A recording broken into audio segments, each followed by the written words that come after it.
Imagine a neighborhood where citizens and business owners work together so everyone feels safe.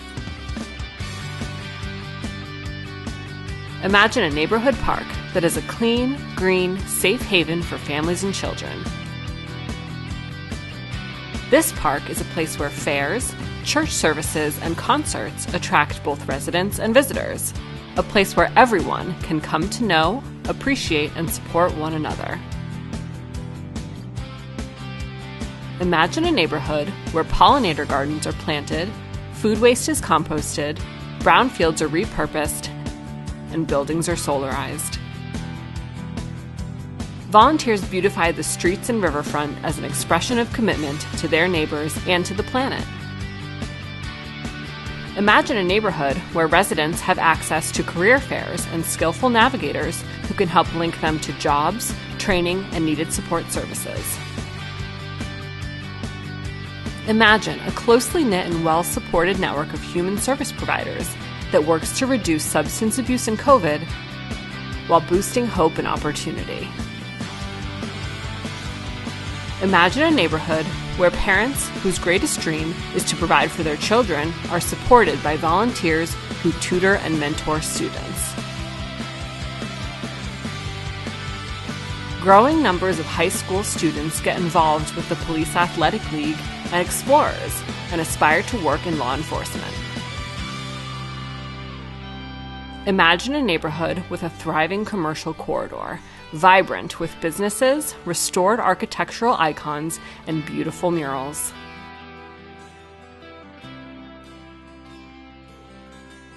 This neighborhood attracts visitors from around the corner and around the world to its celebrated cultural landmarks.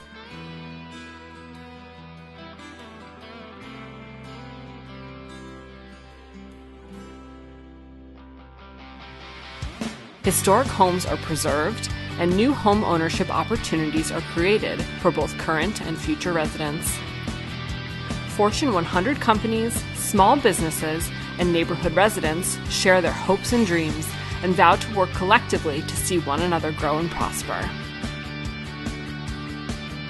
Imagine a neighborhood whose success becomes a beacon of hope that inspires other neighborhoods in Hartford and beyond to dream big and act boldly. Imagine Asylum Hill.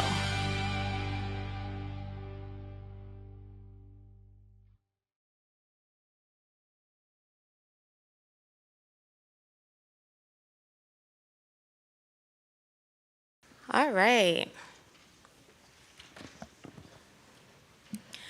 Ladies and gentlemen, and esteemed guests, partners, and friends, welcome to the Asylum Hill Neighborhood Association's Partner Breakfast. Today we are gathered in Asylum Hill, the ancestral lands of the Pequannock, Sayog, Tungsis, and Wangunk tribes, and pay respects to their elders past and present. We recognize that the contribution and historic importance of Indigenous peoples must be connected to our collective commitment to make the promise and the challenge of the truth and reconciliation real in our communities. Good morning, everyone. It is a beautiful thing when a community comes together, and looking around this room, I see the heart and soul of Asylum Hill, the leaders, neighbors, and partners who make this neighborhood stronger every day.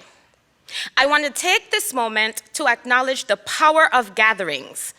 In a world that moves so fast, it's rare that we get to pause, share a meal, and truly connect. But that's exactly what we're here to do today, to strengthen relationships, spark ideas, and reaffirm our shared commitment to this community. With that in mind, I expect my deepest gratitude to our gracious host, the Asylum Hill Congregational Church, for once again welcoming us to this beautiful space. Your generosity and partnership makes our events possible year after year. I also want to give a heartfelt thank you to the village for providing this incredible breakfast. Your support ensures that we start this morning not just with full plates, but with full hearts. Whether you've been a part of Asylum Hill for years or you're joining us for the first time today, welcome. It is truly a joy to see so many familiar faces and to meet those of you joining us for the first time. This is more than just a breakfast. It's a celebration of the collaborative spirit that makes this neighborhood thrive. As chairperson of the Asylum Hill Neighborhood Association, I am honored to stand before you today. This gathering is a testament of the power of collaboration, the strength of our shared vision, and the unwavering dedication of each and every one of you.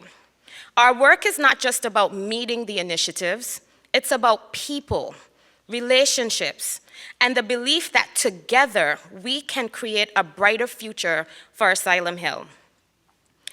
AHNA's mission is to empower and connect residents and stakeholders to improve the quality of life in Asylum Hill. As we come together this morning, we take a moment to reflect on the incredible journey we've shared, from community initiatives to revitalization projects, to employment and education programs, to neighborhood cleanups. Our collective effort have left lasting imprints on the lives of those who call Asylum Hill home. Yet beyond these tangible achievements, which truly defines the spirit of Asylum Hill and unity and collaboration, in a time when division so often makes headlines, Asylum Hill stands as a powerful reminder of what's possible when people unite around a common purpose. As we enjoy this breakfast together, let us take a moment to recognize and celebrate the diversity in this room. The unique perspectives, experiences, talents, and culture that make Asylum Hill so vibrant.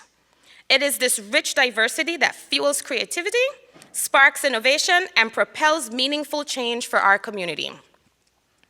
It is your energy, your commitment, and your belief in what's possible that makes Asylum Hill a place we are all proud to call home. Let's continue to build on this momentum, knowing that together we are shaping the future that reflects strength and resiliency of Asylum Hill. I would like to invite Erica Thompson to join me at the podium to share a few remarks.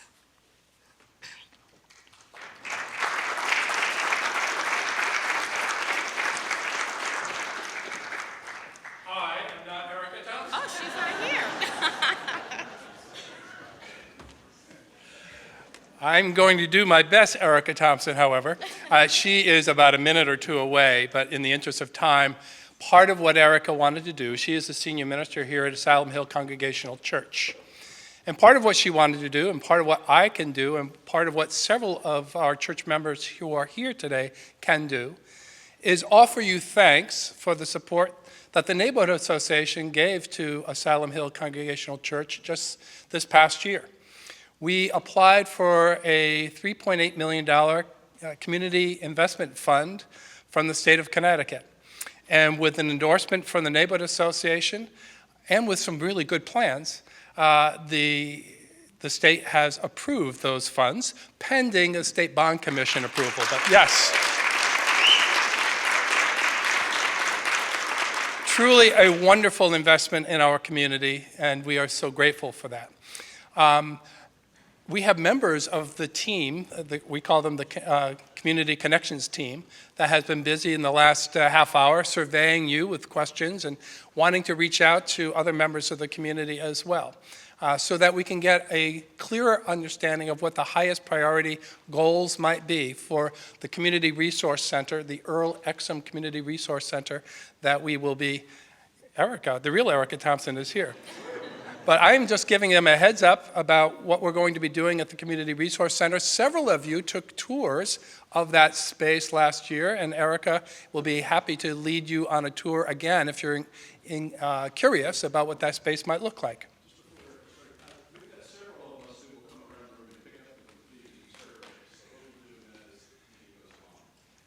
We're allowing Erica to catch her breath because she was jammed up in traffic. I've given them a little bit of an overview of the Resource Center. I have not done the invocation. Great. And I will leave that to you. Did you say anything about the grant? Yes. Great. Okay. Perfect. Excellent. Well, this is what happens when you have a spouse that is a Hartford firefighter and young kids that need to get to school and parents who are off vacationing in Portugal. The morning looks very, very harried. So thank you, Ted, for taking over. And as Ted said, I am happy to take anybody on a tour downstairs afterwards. If you'd like to see it again or see it for the first time. Did you have people raise their hands on the task force or on the? I did not. So AHCC folks who are on the Community Connections group, would you just raise your hand? I know there are a number of you, some of you in the back, but these are also folks who, throughout your time here, please feel free to reach out to them, to have conversation with them.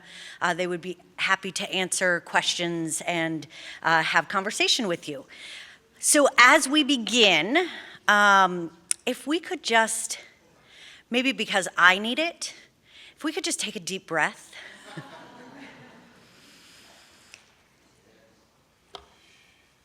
And as I often say on Sunday mornings when I am in conversation with the congregation, just look around. Look around at the people in this room.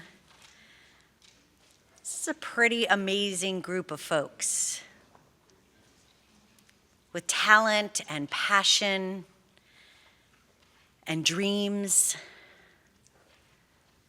And if we might just bring ourselves into a time of prayer. God of many names, Allah, Yahweh, creator of the universe, our yesterday, our today, our tomorrow. Thank you. Thank you for drawing this group of folks together. Thank you for creating our relationships, our partnerships, our collaborations, because each person in this room represents an organization, a group of folks who want nothing more than to see our neighborhood, to see our community, to see our city thrive. To see your people, O God, thrive and prosper, and to live into the people you created them and each and every one of us to be. So bless our food, bless our time together. May it be fruitful, and may it be what you have in mind. Amen. So friends, I think that is what I am to do, and that was under 5 minutes.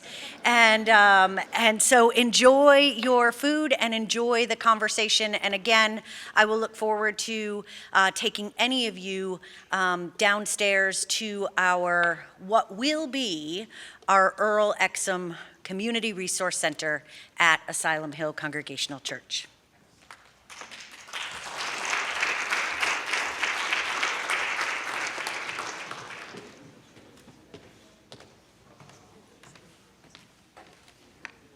Thank you, Erica. And we're glad you made it here safely. It is now my privilege to introduce someone who needs no introduction to those of us who have witnessed his steadfast commitment to Asylum Hill, our Executive Director, David McDonald. David is not just a leader, he's a driving force behind the progress we celebrate today. With a clear vision and deep passion for his community, he has worked tirelessly to strengthen partnerships, launch impactful initiatives, and ensure that Asylum Hill remains a place of opportunity and growth for all who calls it home. This morning, he will share reflections on our successes and priorities that shaped our 2025, a year filled with promise and possibility. Please join me in welcoming David McDonald.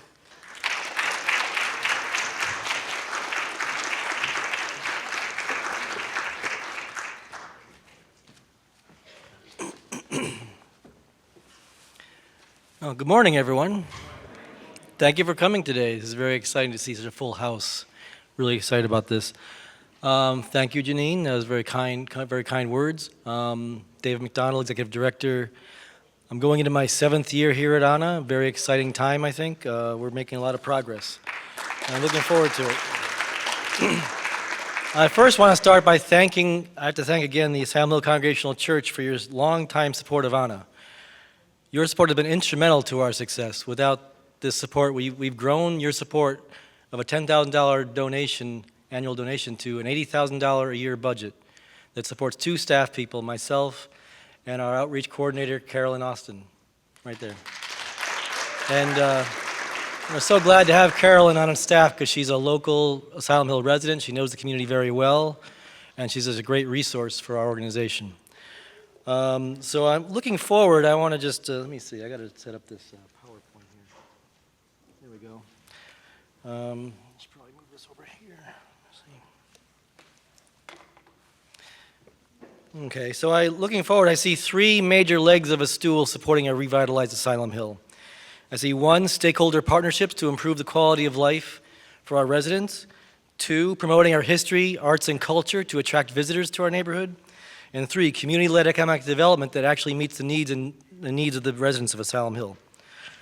And these are important areas that we're really focused on in the future. So moving on to last year, stakeholder partnerships, new and expanded partnerships. Another big thank you to the Village for Families and Children. They are supporting us in our Rebuilding Asylum Hill Co-op project to develop quality, healthy, affordable housing in Asylum Hill. And Trinity Healthcare, longtime partner, new partnership last year with the What's in Our Neighborhood event, which I'm pleased to announce this year will be being held at Sigourney Square Park. That's very exciting for the park. So those are new partnerships based on our existing partnerships. Let me go back. No, not that one there. That's the one I want. Go all the way back? No, that's the next leg in the stool is promoting our history, arts, and culture. Very important. And 2 years ago, we inaugurated a new event collaborating with the Mark Twain House and the Stowe Center for Literary Activism, and we're calling it now the Lawn Party at Nook Farm. For those of you who don't know, Nook Farm was the original name of where Stowe and Twain built their houses. There was a big nook in the river there that's now underground, but it must have been a very beautiful, picturesque place when Mark Twain was there back in those days. And so we're very pleased to partner with the Twain House and the Stowe Center. Last year, June 8th, we had more than 400 people attend and go through free tours of the Twain and Stowe Center, which is really amazing. I talked to many people from the neighborhood who had never been in the Twain House before. They live here, but they don't go. So, it's really great that they could go and see these houses, these really amazing historical properties in our neighborhood. Our next lawn party is on Saturday, June 14th from 11 a.m. to 3 p.m. We hope you can make it. Looking for a really nice, bring a picnic lunch and a blanket and your kids and have a good time. And then the third leg of our stool is community-led economic development. This is a passion for me. I mean, it's really something we need to do, I believe, in our community. Last year, we were successfully in raising $4.3 million to support the finishing of the restoration of the Comet AHNA Diner. I got to thank Wayne Benjamin. Please give Wayne Benjamin a big round of applause. He's been steadfast, working so hard on this project, putting so much into it. It's really amazing. I'm so proud of the work we've been doing together. And was very pleased that last year at our Community Partners Breakfast that you were here, you saw that Mayor Arulampalam made a commitment to invest in our neighborhoods, which was very important, and it's something that was long overdue in our community. And so we're very pleased with that, and we're advocating with the mayor to make sure that he follows through on the promise and makes sure that economic development dollars are available for Asylum Hill. And let's see, so other accomplishments from last year, we had several litter cleanup and invasive species removal projects along the north branch of the Park River. We had our 2024 Opportunity Fair last year in collaboration with the What's in Our Neighborhood event with St. Francis. And we're working on improving the safety of Asylum Avenue with a road diet plan, and also to rearrange the Trident so we get a better flow and safety on the Trident area as well. And I also want to just highlight the work on Sigourney Square Park has been really substantial. There are a lot more people are using the park now than when I first started working here in Asylum Hill. So I'm really pleased with the work of the Friends of Sigourney Square Park have done. They've really made a lot of events happen there, and the park is being used a lot. So turning on to 2025, I was here in this church back on Dr. King's Sunday 2 months ago, giving a little talk to the congregation, introducing AHNA and the work we do and trying to encourage their volunteerism and support. And it occurred to me on Dr. King's Sunday that really the agenda we're talking about for 2025 is an economic justice agenda, which I think is new for a lot of groups in this city. You don't hear much about economic justice in Hartford these days. So there's some fundamental points I want to make about this idea that we don't believe people should have to leave Asylum Hill to find opportunity in their life. They should be able to find opportunity right here. If this is a land of equal opportunity, why isn't it here, right? And people leave this neighborhood all the time, and we've lost population in the last 10 years. More than 1,000 people have left the neighborhood. And that probably is also caused by the terrible housing condition in some places, like when Gillette Street emptied out, that probably was at least 500 people there that left the neighborhood. You know, we know we can create hope in our community for real economic opportunity. And we want to establish what I'm calling a resident-owned development co-op owned by the residents of Asylum Hill. The Rebuilding Asylum Hill Co-op will help create more opportunity and higher opportunity in Asylum Hill. So let's see, a couple of points as to why the Rebuilding Asylum Hill Co-op. In case you've forgotten about Asylum Hill, we're a very depressed neighborhood like the whole city of Hartford. Our economy is not doing very well. It's predominantly low-income, working-class community. Blight continues to spread as out-of-state landlords neglect property, Gillette Street, for example, and merchants close their doors because there's lack of business. NRZ's state-assigned mission is to revitalize poor neighborhoods, reduce blight, and improve the quality of life for our residents. NRZs are not funded by the state, however, and AHNA raises all of our own operating funds. And I got to say, in the last 25 years, I've been here for a while in Hartford. Little has changed in Hartford in the last 25 years. Poverty is still high, buildings remain abandoned and blighted, and slumlords create unsafe and unhealthy living conditions that force tenants to look for new housing or become homeless. Nearly 1/4 of Asylum Hill residents live below the poverty line, and nearly 37% rely on food stamps and other food assistance. Just go around the neighborhood anytime the food pantries are open, you see the lines out the door. It's really sad. This lack of disposable income makes it very difficult for local businesses to keep their doors open and residents to invest in their own futures.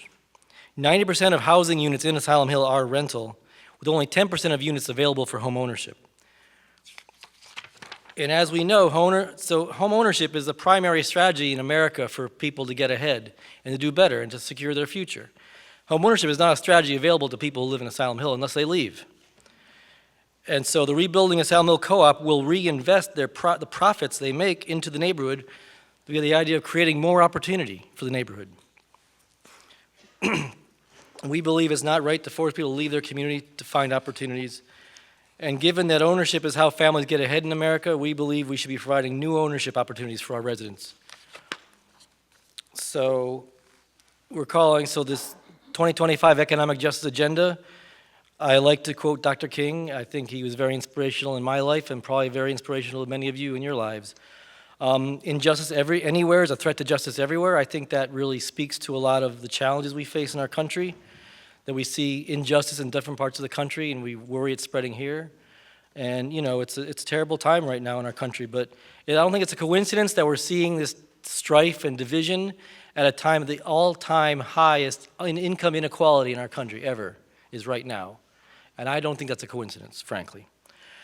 You know, Dr. King also said it's all right to tell a man to lift himself up by his bootstraps, but it's a cruel jest to say a bootless man ought to lift himself up by his own bootstraps. And I will just, say another editorial point is I don't think people just want charity, they want opportunity. They want the bootstraps. And that needs to be our obligation to provide that opportunity, I believe. We're going to really make an impact on our mission, which is what is driving everything that I do in this organization and everything we do.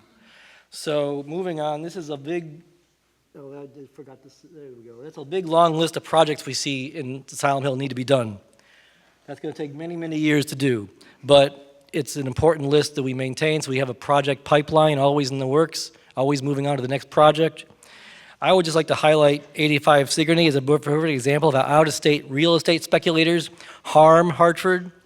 That is a beautiful old building that could be a huge development, business development.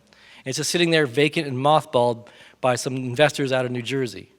And they're just sitting on that, land banking the property, depressing our economy. This is what needs to change. And that's what I'm committed to changing and working with everyone to change that. Other things we need to keep a track of are the brownfield sites in Asylum Hill. There are 3 important ones that we know about, need to be remediated. And so this idea is the rebuilding Asylum Hill Co-op will provide a resident ownership opportunity, and the idea is to keep the profits in Asylum Hill. Right now you've got real estate speculators taking their profits elsewhere. They're not reinvesting in our neighborhood. It leaves us poorer and less able to move forward. So there are other issues we're tackling in this year. Arts and culture. We have several projects in arts and culture. We've got 2 Love Your Block grants that are going to be used to spruce up Sigourney Square Park with replacing all the banners with new banners and a public art display. I just want to make a quick mention about the banners around the park. Is we're going to do a little program with all the nonprofits, any nonprofits that want to support this or put their name on the park. We have the funds to put a banner up there that would highlight your organization, especially family-serving organizations, because that's where families go. So this will be going out. I'm just giving you a heads up. This will be, look for this in the next couple of weeks, a letter for email from me asking you if you want to participate and design your own banner, and we can pay for it. We have the grant funds to pay for that, so we'll want to get this up and re-beautify the park. Also got a mural project going on. We got some funds to do a mural over the Laurel Street overpass over the fast tracks, and on the overpass, the Woodland Street overpass over the Griffin line. So those will be going forward this summer, I imagine. And we have the lawn party at Nook Farm. And I'm pleased to announce that the What's in Our Neighborhood event with Trinity Healthcare will be held at the Sigourney Square Park this year. That should be a really big boost for the park. And we're still promoting arts events in our newsletter every month. Other events.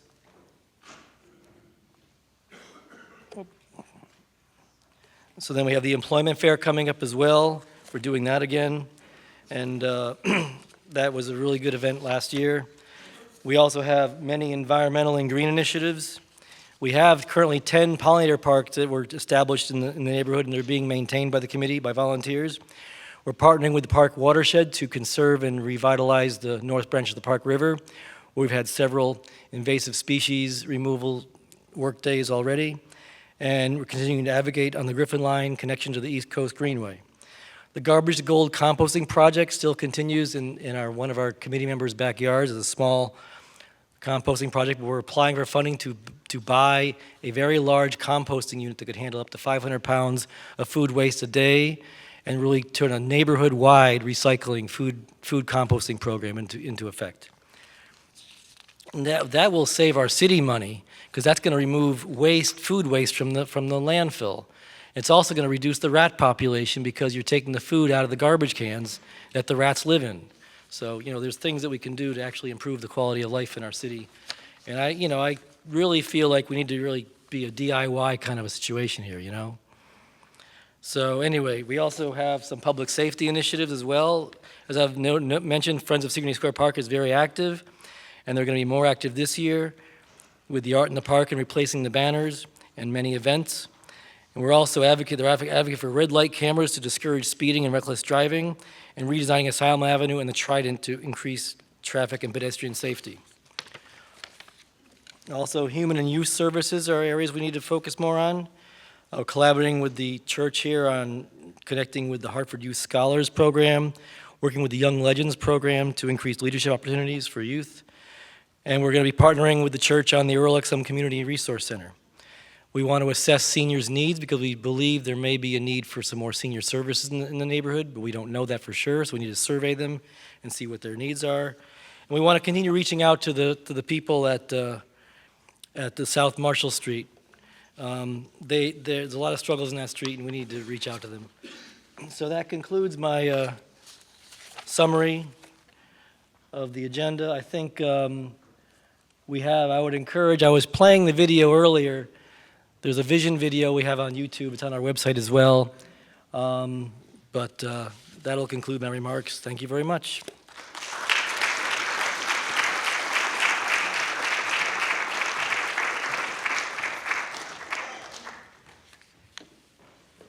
You must wonder how in the world a group of volunteers gets so much done.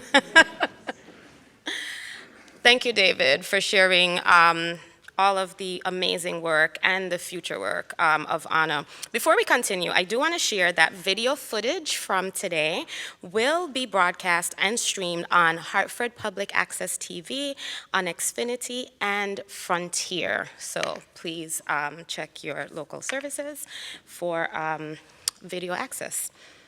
So, as we set our sights on 2025, we know one thing for certain. Real, lasting impact isn't built alone. It takes collaboration, vision, and yes, investment. That's where you come in. This year, we are gathering to build momentum.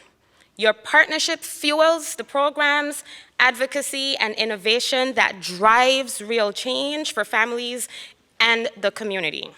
Without your financial support, these efforts remain aspirations instead of realities. So, what can your contribution do? Expand opportunities to improve the quality of life in Asylum Hill, strengthen community leadership initiatives, continue to elevate the voices and partner with residents and community. And one critical element, your contribution supports our staff to continue the work of the board and the community. These are big goals, and they cannot be tackled without committed partners like you. So let's turn good intentions into bold action and join us. Invest in change, and let's build something extraordinary together. Are you willing to take the next step? Are you ready to contribute to bold transformation in this neighborhood? We can't make our goals and priorities a reality without you, and we look forward to doing it with your partnership. So on the screen and in the back of your programs, there is a QR code. We love technology, don't we? Gone are the days of the pledge cards. We could just pull out our phones, scan our QR codes, and that takes you to our website where you are able to pledge a financial donation to Asylum Hill. And guess what? Oh, I was about to pledge myself, but my phone's on the table. I promise I'll do it after. I'll take a moment. Oh, we have some beautiful Scan Me sheets on your table as well, if you're having trouble with the smaller QR code.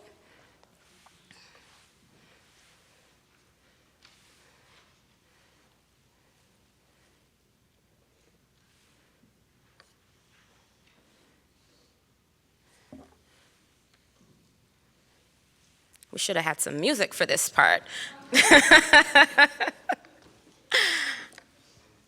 Thank you so much for taking the time.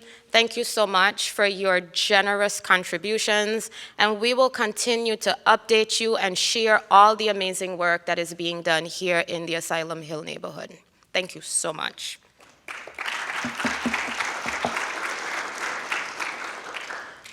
And now, I have the honor of introducing our keynote speaker, Jay Williams. Since 2017, Jay Williams has been at the forefront of the Hartford Foundation's mission to dismantle structural racism, advance equity, and enhance social and economic mobility. Under his leadership, the foundation has worked to create lasting change, ensuring that opportunity reaches every corner of the community. In addition to his role at the foundation, Jay serves on several influential boards, including the Metro Hartford Alliance and the Council on Foundations. Nationally, he holds the position of vice chair for the Center for Community Progress, helping to drive strategies for equitable development and revitalization. Jay brings a wealth of experience in public service and economic development. Before joining the foundation, he served as the U.S. Assistant Secretary of Commerce for Economic Development and Deputy Director of the White House Office of Intergovernmental Affairs. His leadership journey also includes his tenure as mayor of Youngstown, Ohio, where he spearheaded efforts to revitalize the city's economy and foster sustainable growth. Join me in welcoming Jay Williams.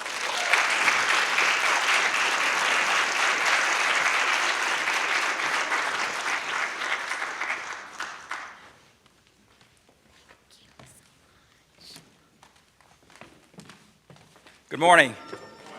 Janine, thank you for the very gracious and kind introduction. I certainly appreciate it, and I'm excited to be here this morning. So, I was invited originally to speak here in 2020, 5 years ago, and there was a interruption that I think many of us assumed would be temporary, that ended up being, unfortunately, the onset of a global pandemic. And while I don't think any one of us would have chosen that to be something that we would go through, I do believe that there is something purposeful that came out of that. I'm not a big believer in coincidence and luck. I mean, I know things happen. I believe in statistics and probabilities. But I think that things are often ordained and are supposed to happen. And as a result of that 5-year delay, the Hartford Foundation for Public Giving is a different organization now in 2025 than it was in 2020. The Asylum Neighborhood Association is a different organization than it was in March of 2020. And I say that because we have both grown, evolved, and have engaged in a series of activities that I think are more appropriate for us to be connecting today than it would have been 5 years ago. There is a scripture in the Bible, considering where we are, that is hopefully familiar to a number of you, and it's in Proverbs 29. And it begins by saying, where there is no vision, what's the next? People perish. I was fond of quoting that scripture during my time as mayor, not because I was seeking to follow in the footsteps of Reverend Thompson or my wife, or those who are called to ministry. The saving of souls and the converting of believers is an important endeavor, but is not one that I unfortunately hasn't been called to, and if I was, I'd probably be running away. But I would quote that as mayor, not in a spiritual context, but because it is true. It is a spiritual principle because it is true, and it was particularly true for the community that I grew up in, Youngstown, Ohio, that in many instances is similar to the Hartford community. And the neighborhoods of Youngstown remind me very much of the neighborhoods here, Asylum Hill and others. And it was more than 20 years ago that I had one of the most defining experiences of my professional career, because I was involved in what was then called Youngstown 2010.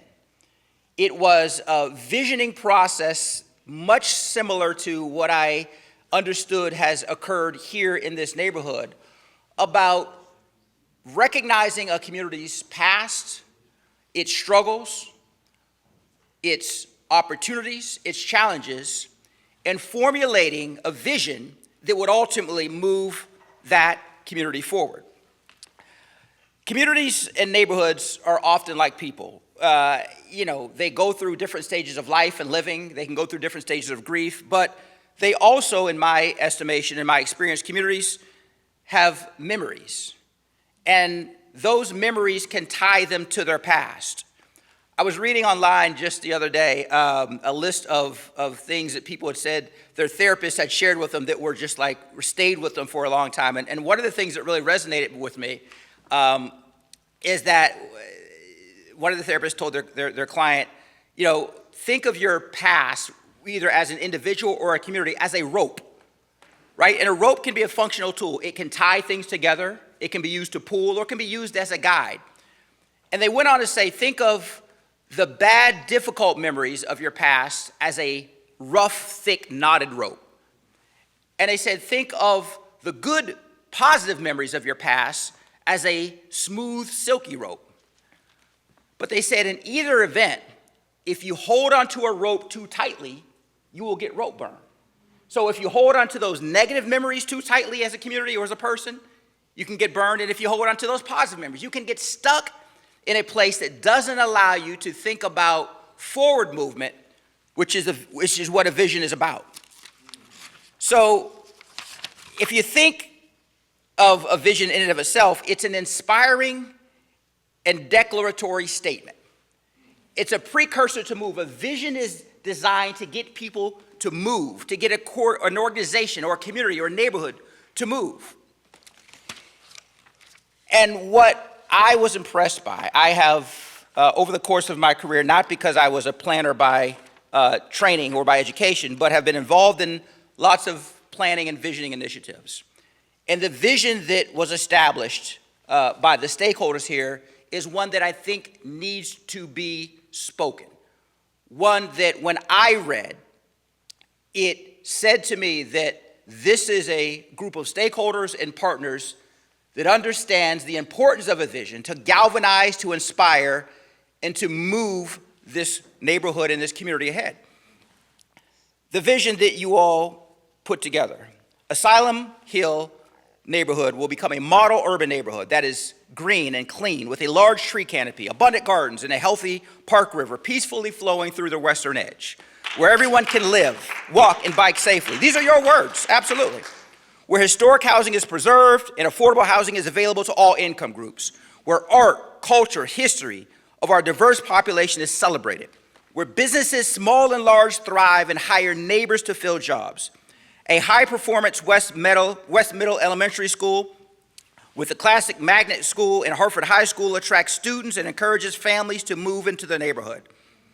An expanded, coordinated mass transit system, including Union Station and CT Fast Track, to bring people into the neighborhood safely, inexpensively, and efficiently.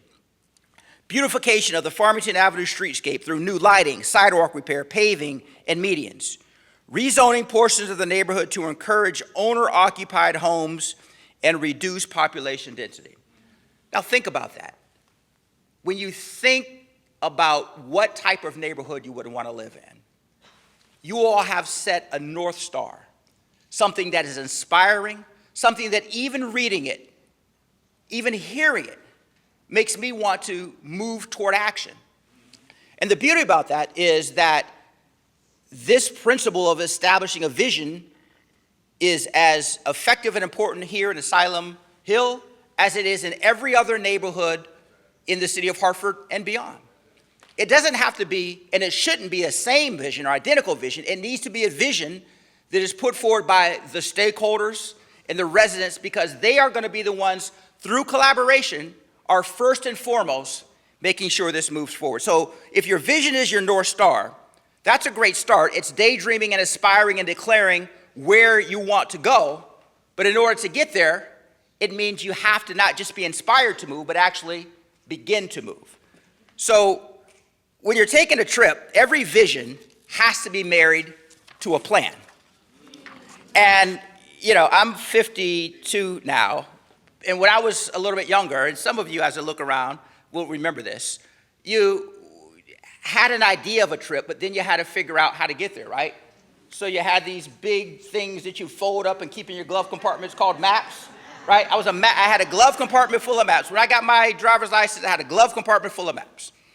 And then we got a little fancier. I couldn't afford it. When you got a little fancier, you'd go to AAA and be a triple, and they'd give you a triptych, right? And they'd take that highlighter and they'd map out the route where you're supposed to go. And And nowadays, you just Google Maps, or you just get in your car, you hit the button, and you say where you want to go, and it's all laid out for you. But the principle is the same. Now that you have an idea, a North Star of where you want to go, you need to have now a plan which is equivalent to a map to get you there. And the plan has to contain information and instruction. The plan itself need not be as inspiring the vision. The vision inspires you. The plan is the nuts and bolts and the nitty-gritty of how to get there. So the plan needs to be informational, it needs to be instructional, and it should have pragmatic and ambitious steps that move you toward that vision. And again, I say all that because you all have done a masterful job in creating a strategic plan. And why I think it's more important that we're talking about this now than it was 5 years ago is because at that point you were just on the cusp of updating your strategic plan. And looking at the strategic plan as you've laid it out from 2022 to 2031, David talked about this: arts and culture, economic development, employment, environmental and green initiatives, housing and historic preservation, human services, public safety and quality of life, youth services. I actually took the time to go through this because, again, having been through this as Director of Community Development of Youngstown, Ohio, it was the process that inspired me to run for mayor. It was something I was involved in during my time in Washington, D.C. I've seen dozens, if not hundreds, of plans, and this is amongst the finest. And part of that reason is because each of those areas you identified has goals, actions, resources, partnerships, priority outcomes, and measurable results. So it's not just enough to say, here's some vague instructions. You all have made sure this plan has the level of specificity and measurability that not only hold yourselves accountable, but hold others accountable. In fact, it is so important. One of the things that I did upon becoming mayor, it was the visioning and planning initiative that inspired me to run for mayor. But then once I was mayor, I worked with this charter commission, and we put a charter amendment on the ballot that the citizens overwhelmingly voted to make sure that the city updated its vision and plan at least every 10 years, because Youngstown, Ohio was a city that was stuck in its past failures. It was stuck in its image of what it called the glory days when the steel mills and the economy was booming, and it held on to that too tightly. But it also held on too tightly September 19th, 1977, when the Youngstown Sheet and Tube announced the closure of its mills, and 10,000 jobs were lost within a matter of 6 months, and 50,000 jobs were lost in the subsequent years. Youngstown got stuck and held on too tightly to the fact that it once had a population of 180,000, projected to exceed 250,000, and had seen its population fall by more than half. So what we hadn't done for 40 years was galvanized around a new vision and a new plan. And it was that process that, again, I refer to as Youngstown 2010, which was one of the most defining experiences of my life. And when I read this plan and I saw this vision, it took me back to that. So as I begin to wrap up, one of the things I'll say, and I've said this to my staff, that your plans should be built on readily available and reasonably attainable resources. Again, your plans have to be pragmatic, but your vision should always reach beyond that. Or another way of saying it, never be pragmatic with your vision, but always be pragmatic with your plans. So you asked me to speak, and I'll do it just briefly as I conclude, to how and why the Hartford Foundation's approach to community economic development has evolved and has changed.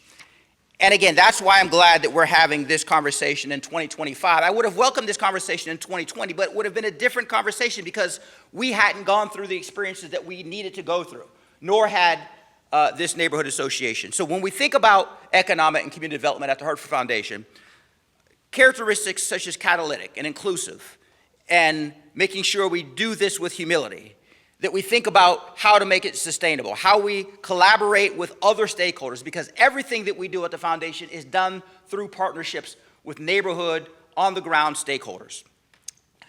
Our thriving neighborhoods, and in fact, that's what we have renamed our strategic focus, is thriving neighborhoods. It's a strategic focus on increasing the quality of affordable housing across Greater Hartford and the capital city, developing, revitalizing community assets, in Hartford neighborhoods, and helping to support resident-owned businesses and resident-led initiatives. NRZs like Asylum Hill Neighborhood Association are incredible partners. You know this, I'm preaching literally to the choir about bringing residents, businesses, and landlords and government officials together to understand a neighborhood's unique goal to revitalize so all residents have opportunity to thrive. This neighborhood boasts more than 10,000 residents. We at the Hartford Foundation, are exploring ways to support your current projects, to increase access and affordability, to build an ecosystem, an economic environment that people can bring their talent and their creativity, and they can thrive. Not everyone aspires to be a millionaire or billionaire, but people shouldn't be limited. They're not limited by their creativity, they're limited by lack of opportunity. And that's why we are so excited to support you. So thank you for having me walk down memory lane just a bit when I read this plan and saw it and was inspired by your vision. One thing I would offer you is, as I read this, the vision is mentioned in your cover letter, but think about just making sure that you have a prominent declaration of your vision, perhaps near the map or something, somewhere just to keep that vision in front of you, because when you go through the plan, it can get tedious. It can get toilsome. You're going to have fits and starts. You're going to have successes and you're going to have setbacks.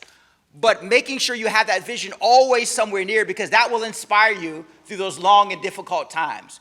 When you get a response from the Hartford Foundation, which isn't quite what you want. Let's be real, right? I'm being honest here. When the mayor and city council, make those promises, and I believe they'll deliver, but politics is politics, right?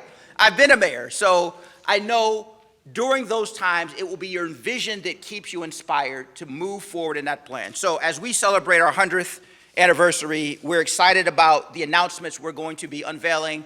April 10th is going to be a big announcement. Hopefully you all are aware of that. We invite you to our event to really talk about how we are so appreciative of the generosity of our donors and our partners, but we're going to be sharing some things that we think are going to be transformative for the city of Hartford, for the greater Hartford region. So April 10th will be we did one major announcement with our community funds, but another major announcement in April. In the fall, we're going to talk about our commitment to arts and cultures organizations, which I know also populate this neighborhood. And on December 5th, we have a big gala, which we are going to then unveil another series of things that we hope will speak to how committed we are to this city, to this region, to our partners, to our NRZs, things that will be transformative in celebrating our first 100 years, but really looking forward to our next 100. So thank you all very much for inviting me. Look forward to the rest of the program.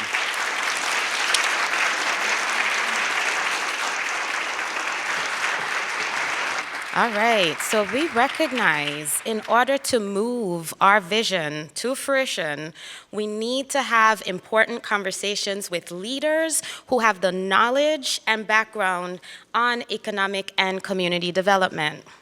I would like to introduce an esteemed panel of speakers who will share insights on how we can create the economic ecosystem that Jay just mentioned.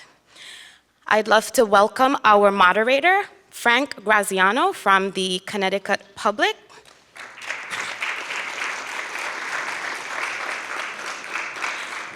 Paige Burchat, Director of Small Business Initiatives and Support for the City of Hartford's Department of Development Services. Kim Hawkins, President and CEO of HEDCO. Hector Glenn, President and CEO of The Village. And last but certainly not least, Russell Williams, business leader and economic justice advocate. Welcome.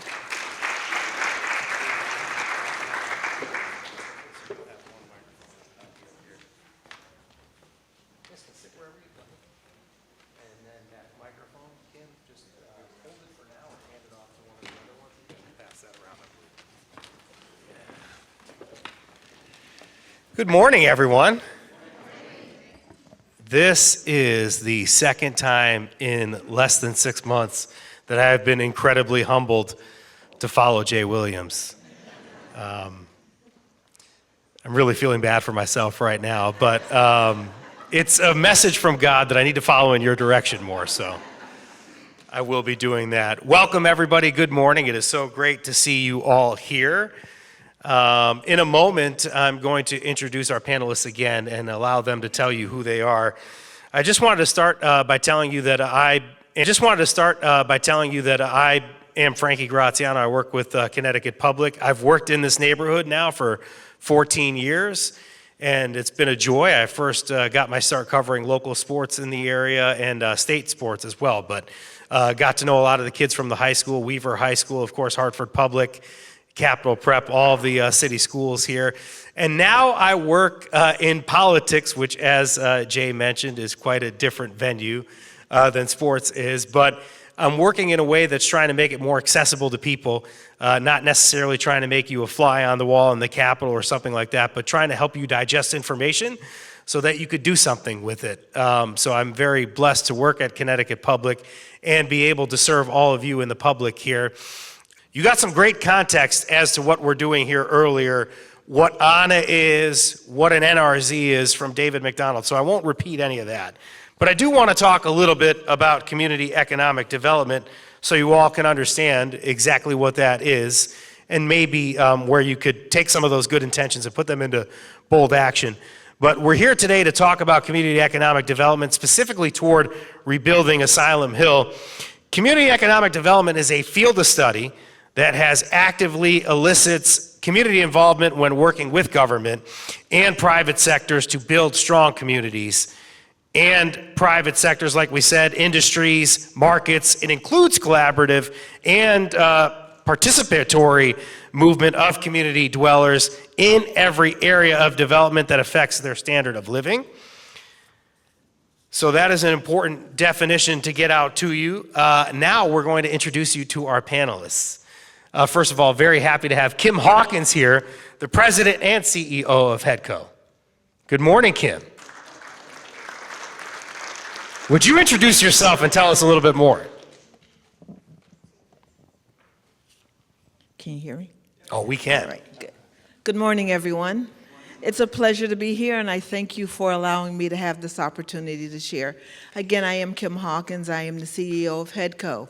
For those of you who don't know HEDCO is a non-traditional banking institution. We're funded through the state. We're funded through federal funds. We're micro lenders for the SBA. But our goal is to support small business development and growth. We are an institution that provides we provide funding in a non-traditional way where businesses can't go to receive traditional funding. We have the resources to provide those fundings through our organization. We manage somewhere in the neighborhood of about $35 million right now of capital to be able to provide to our small businesses, along with the technical assistance that we provide in terms of training, mentoring, workshops, those kinds of things. And so we're excited to be here.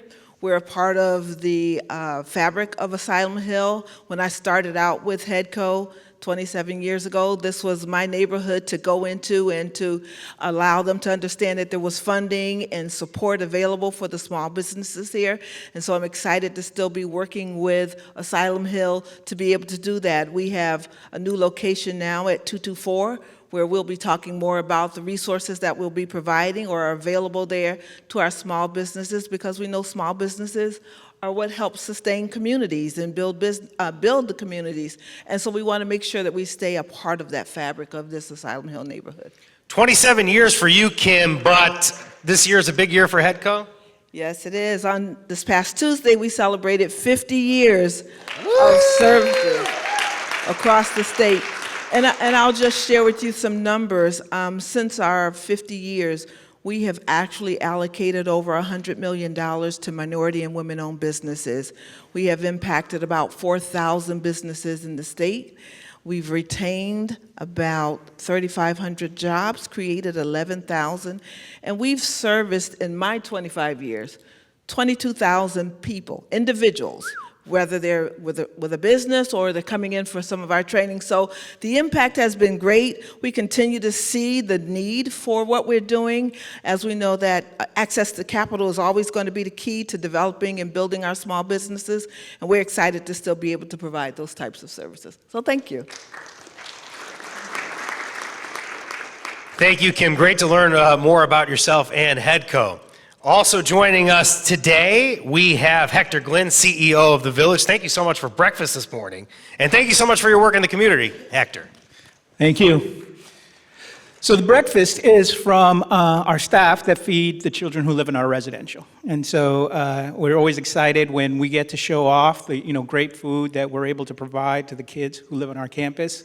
And really just be part of the community. And so I grew up here in Hartford, and I feel proud to run an organization that's over 200 years old, who serves 20,000 people a year, the vast majority here in Hartford. And we do it in a holistic way.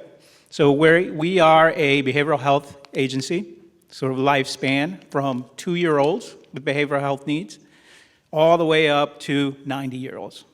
Whether it is trauma or substance abuse, those are the services we provide. But as we're providing those services, we know that sitting down and counseling someone can only go so far. There are other issues that keep people from being healthy.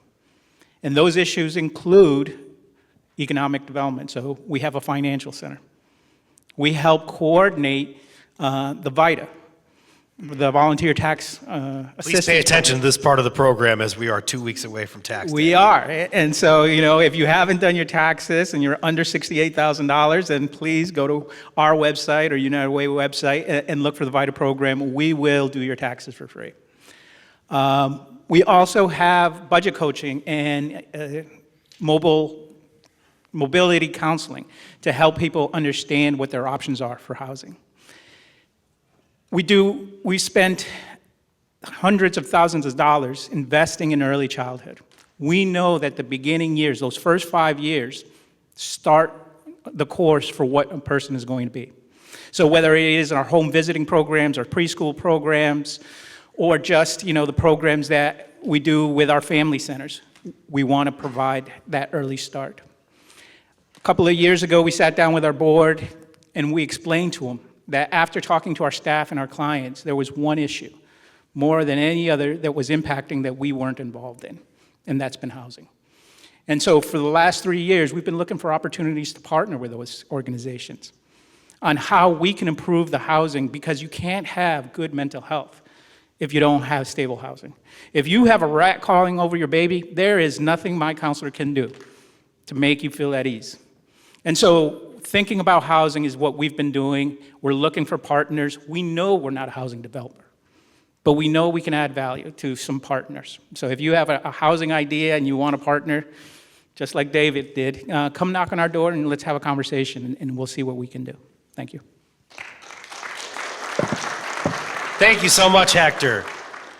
If you've been lucky enough to cover VITA like I have a couple of times, you actually get to see, I was privileged to see people get a refund in real time. That's an exhilarating experience. Okay, Russell Williams is here, project manager, local representative for the DC think tank called the Center for Economic and Social Justice. Good morning, Russell. Good morning. Thank you for the opportunity to be a part of this panel and to be here at this morning's breakfast. Actually, you probably know I'm a fill-in. I'm filling in for the executive director, who is a guy by the name of Norm Curlin. Norm literally wrote the maximum utilization standards for CAP agencies that is now used throughout the country. CAP agencies are organizations like CRT or NOW, where they actually have been trying to address poverty. He was actually picked by Ronald Reagan to actually be one of the heads of economic development during that time, as they were trying to put together, some of you may remember, the war on poverty. We believe at the heart of the problems that exist inside of most communities throughout our country is actually poverty. So what we have actually developed at the center is now an idea that we call economic democracy, where in the past you've had one person, one vote. Now you need to give people direct access to capital so that they can participate in the actual development of their own communities. So we're looking forward to sharing more about how the idea works and how actually you can get participation from every single resident in a community.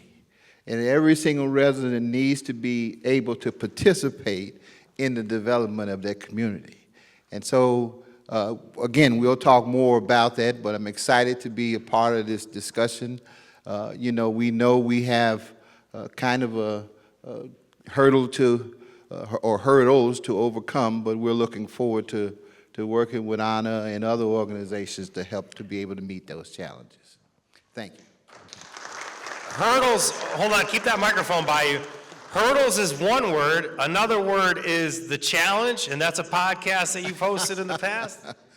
It is. It is. We actually focused on accomplishing or solutions to problems. Yes. The challenge, the whole idea behind the challenge was to actually be result-oriented, to not just talk about or complain about the problems that exist, but to literally talk about exactly how you solve specific problems. Russell, thank you so much for being with us here today. And we're going to pass that microphone down to Paige Burchett, who works with the City of Hartford. She directs the city's Small Business Initiatives Program. Thank you so much for being here, Paige. Thank you, Frankie. So hello, everyone. Paige Burchett here. I just recently started as the Small Business Director at the City of Hartford.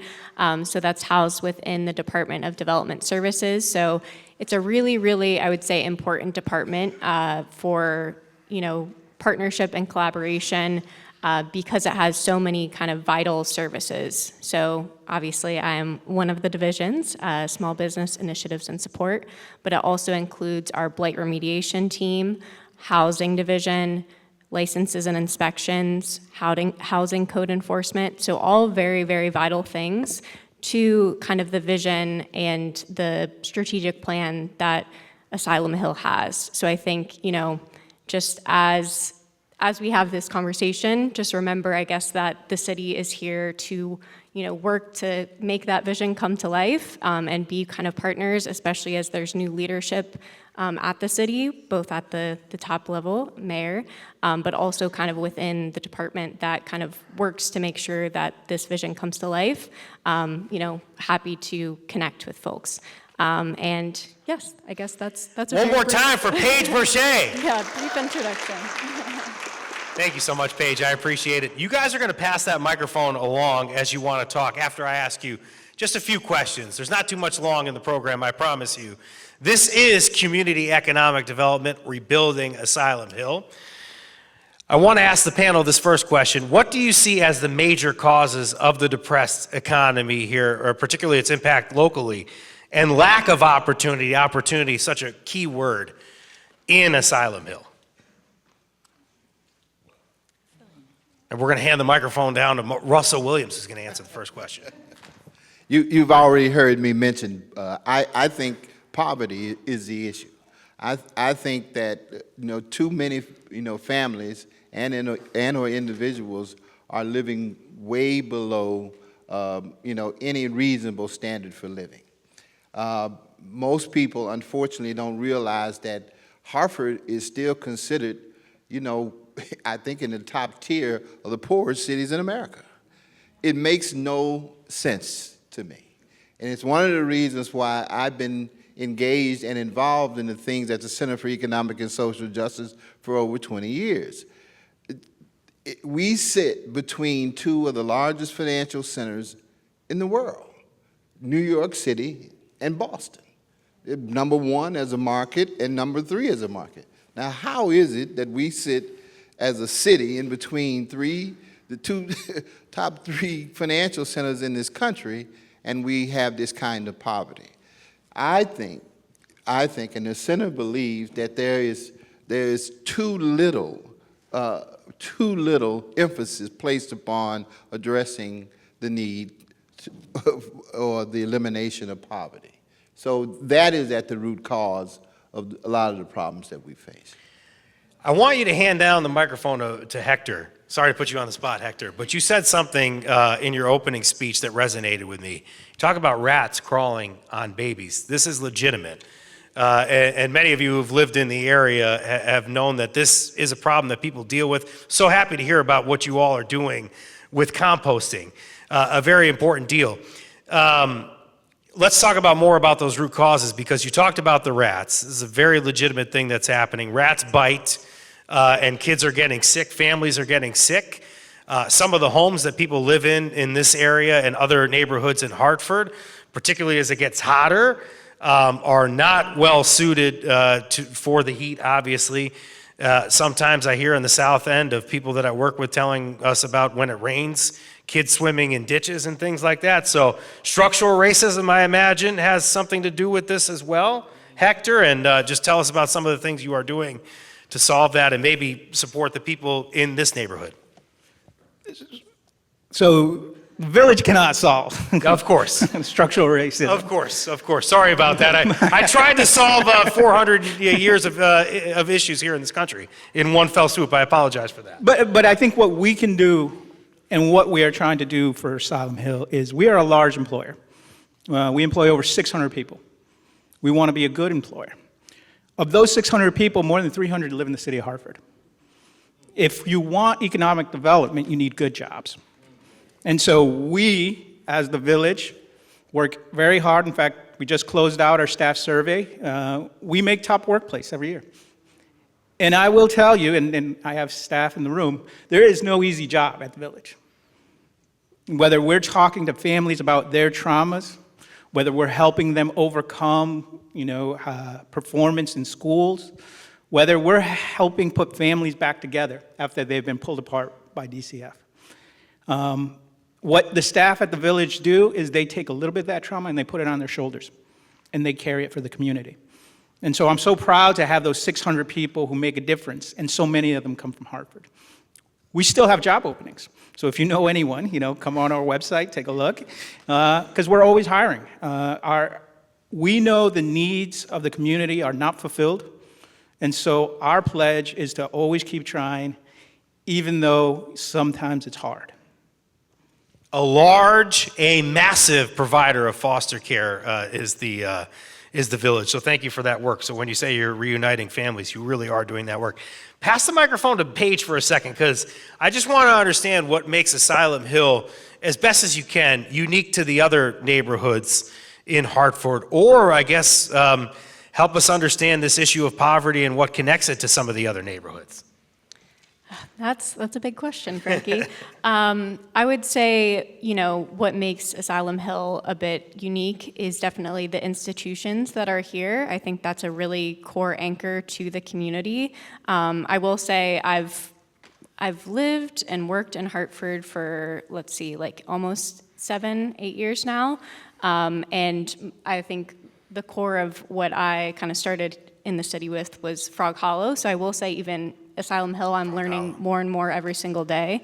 Shout out to Park Street. We love Park Street. Yeah. I think, I do think that is one thing that, there's very large, strong institutions within the neighborhood, but I think there needs to be kind of a better connector between the small, medium, and large-sized businesses to make sure that the neighborhood is strong, because I think even to kind of Jay's testament earlier, if you base your economy on one large kind of corporation and then that corporation leaves, it's devastating to the community. So you need to make sure that the economy is kind of strong in all aspects. And I would say too, this is kind of an aside, but the talk about housing, I think the one strong thing that we do have more recently is our housing code enforcement officers. We have 11 inspectors at the city that are now tasked with kind of enforcing all parts of the city to make sure that housing is up to the proper standards.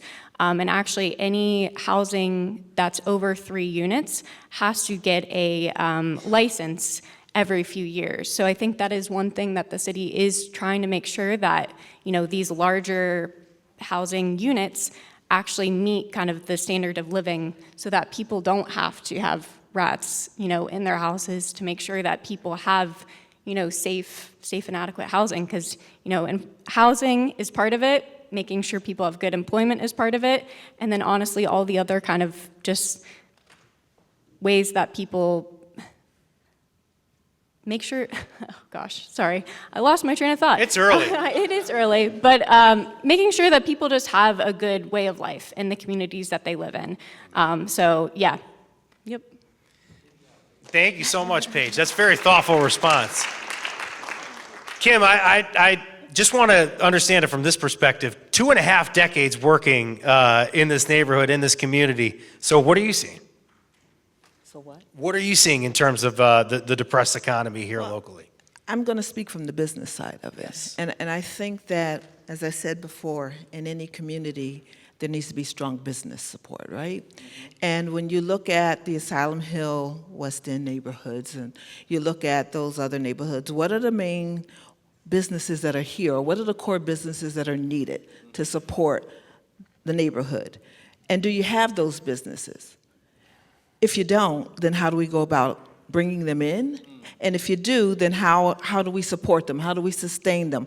How do we make sure that they have the resources that are available for them to be able to grow and to thrive within the neighborhoods? And so one of the things that we look at is, what are the businesses that are here? And talk to them about what are their needs, because those are the important things. How is the impact of what's happening in the community affecting them? Do they have good workforce? Do they have excellent transportation? How are people getting to them? Those are the kinds of things that we're looking at, and those are what are important to sustaining businesses to bring new businesses in so that they can help the neighborhood, the economy, families grow, because we need businesses which provide services that we're accustomed to having. And, we talk about working capital. Working capital is always important, but there are also other aspects that go along with that. How are they received in the communities? How are they developing in the communities? What are some of the issues that they have that not only affect them, but also affect the residents of the community? How do they band together to make sure that that's happening?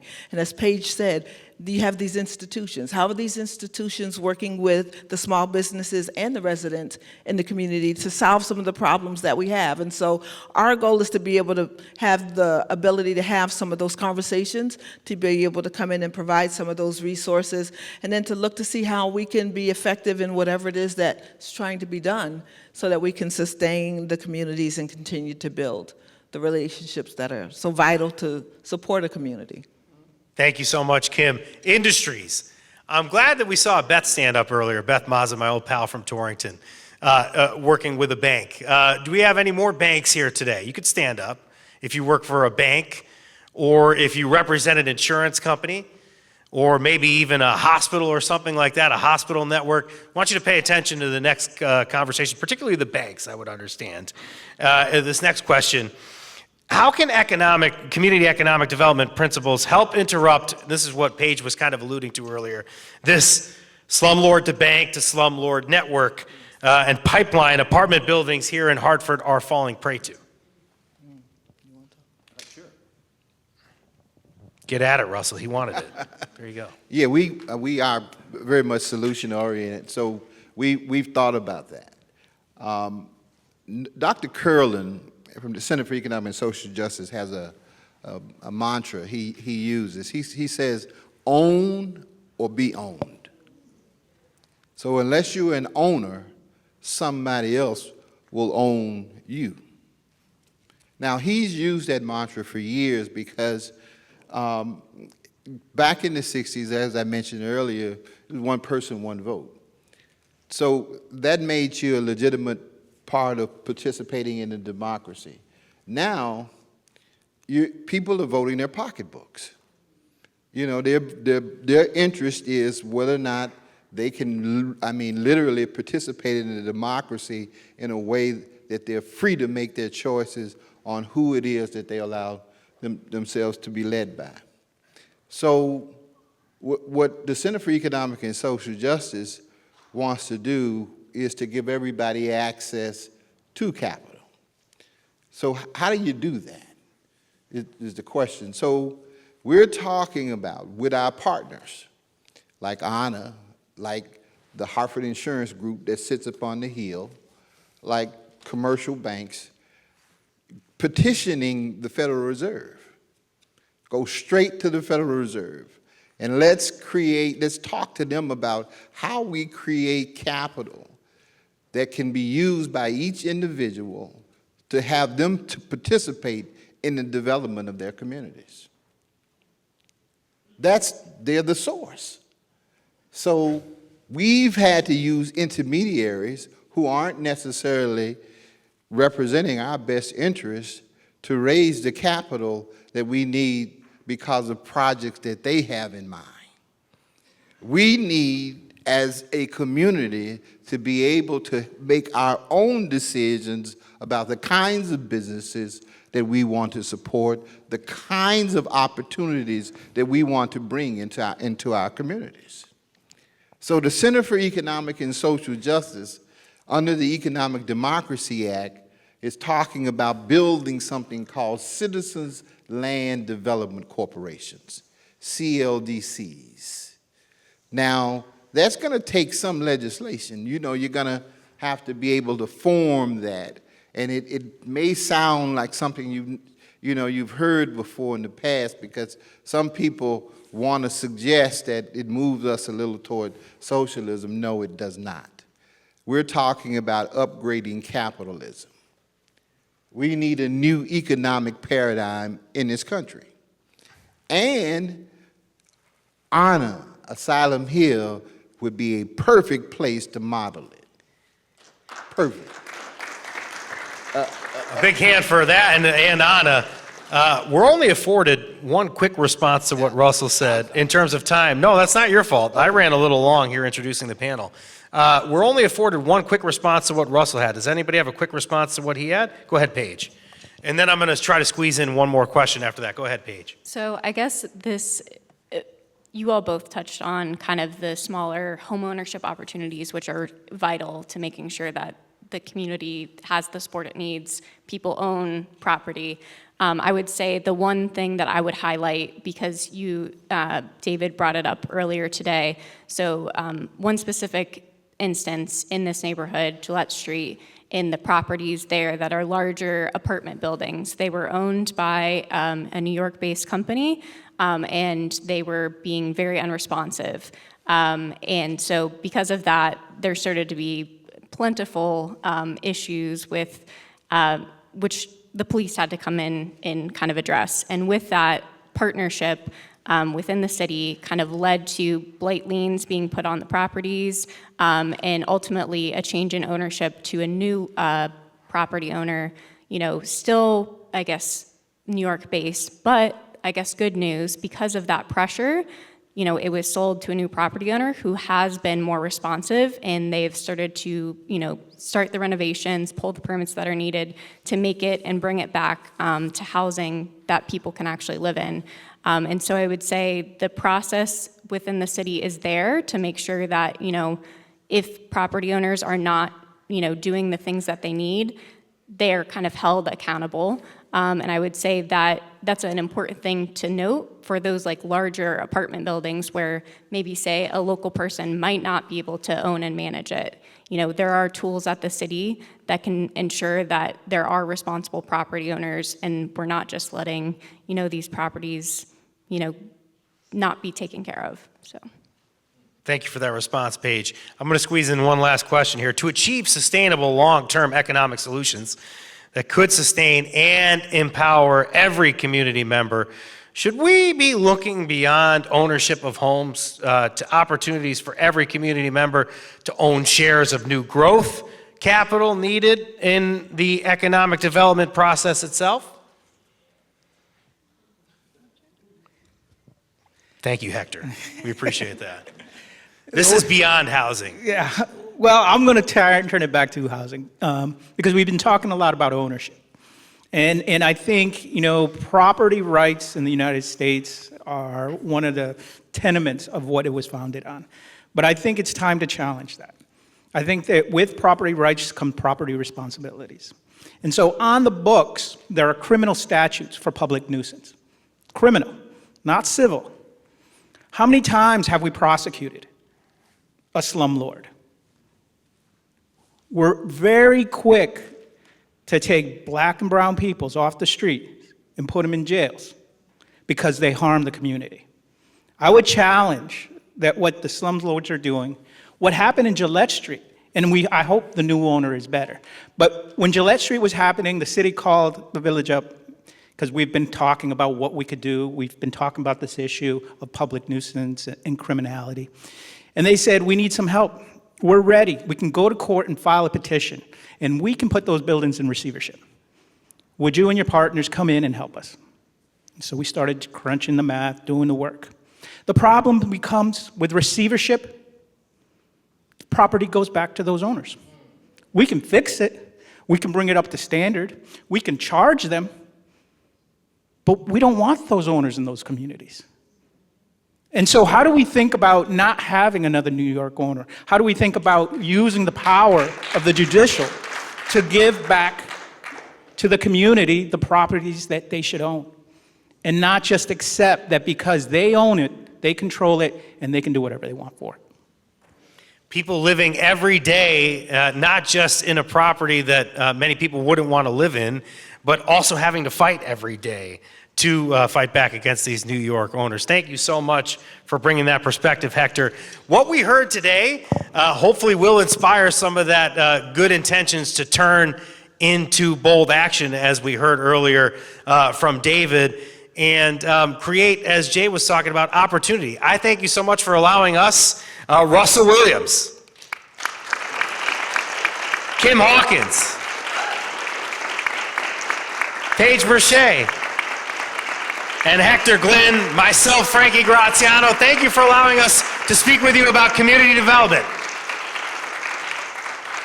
Good job, Brian. We're all going to go that way, I think.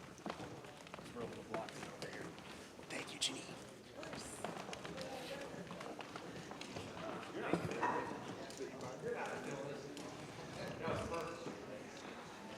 Can I get another round of applause for our panelists?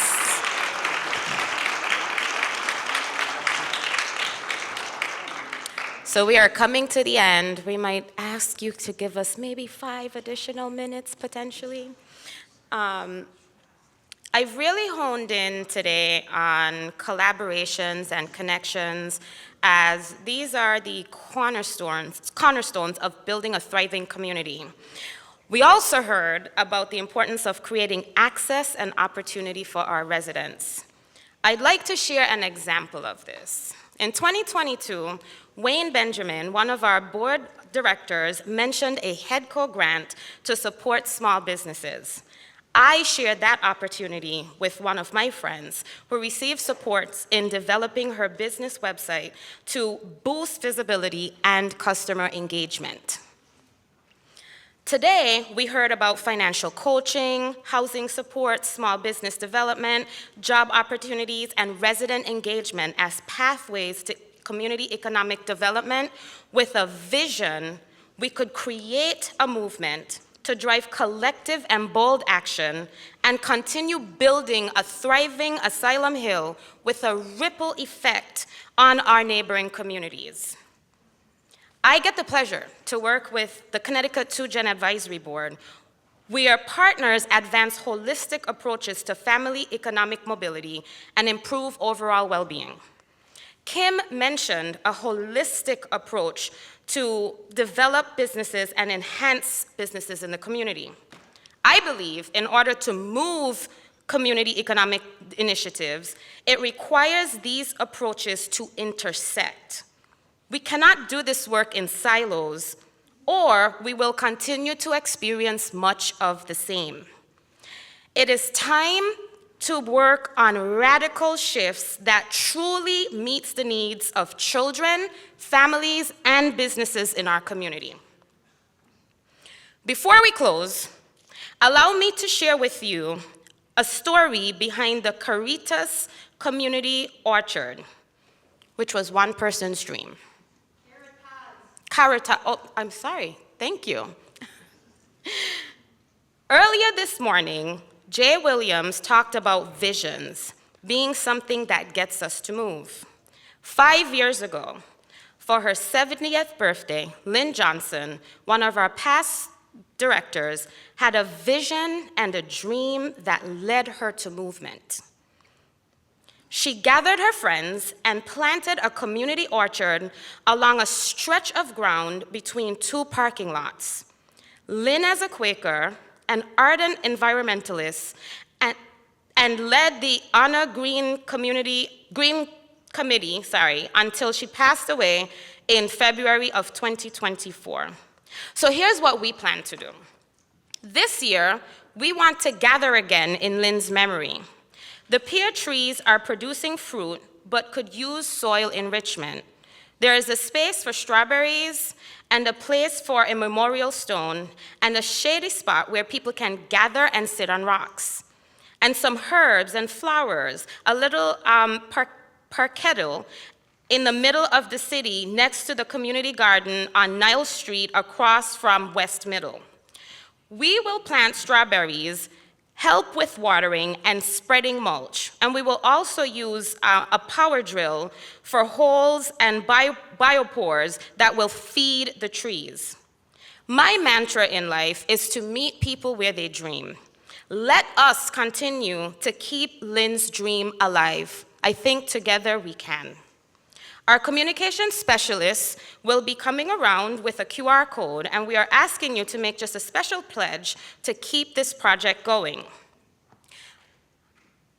And our community specialist, Caroline, is handing out these QR codes. I would like to take a moment to recognize and express our sincere gratitude to our sponsors, HEDCO, The Village, The Hartford, and Our Piece of the Pie, for their generous support and unwavering commitment to our community. Additionally, we celebrate some incredible milestones today. The Hartford and Our Piece of the Pie mark 50 years of impact, while the Village celebrates an extraordinary 100 years of service. These organizations have been pillars for driving support, positive change, and empowering individuals and families for decades, and we are happy to call them our partners. Please join me in congratulating them on their remarkable achievements.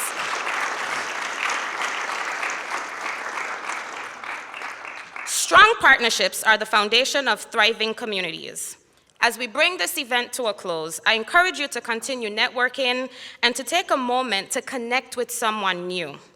Meaningful connections strengthen our collective impact, and today is just the beginning of the conversations that will shape the future of Asylum Hill. I want to take the time out to recognize the youth from Our Piece of the Pie who assisted us yesterday.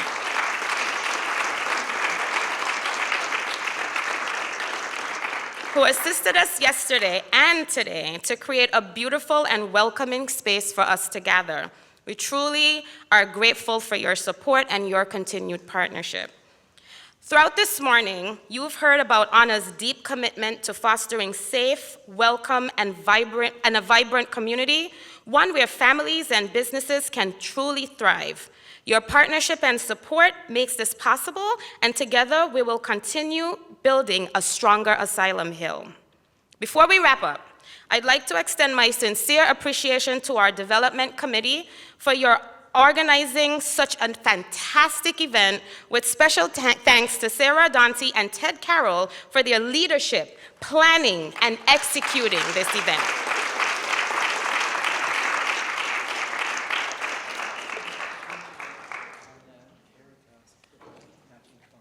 Okay, sure.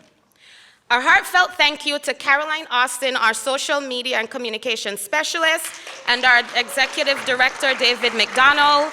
Your hard work and support have made today truly special.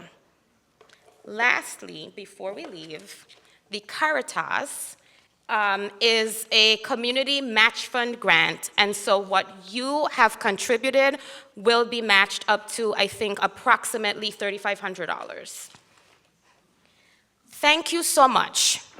Truly, we appreciate you being here today, and we appreciate your commitment and all the hard work that we have done together and will be doing together in the very near future. Thank you.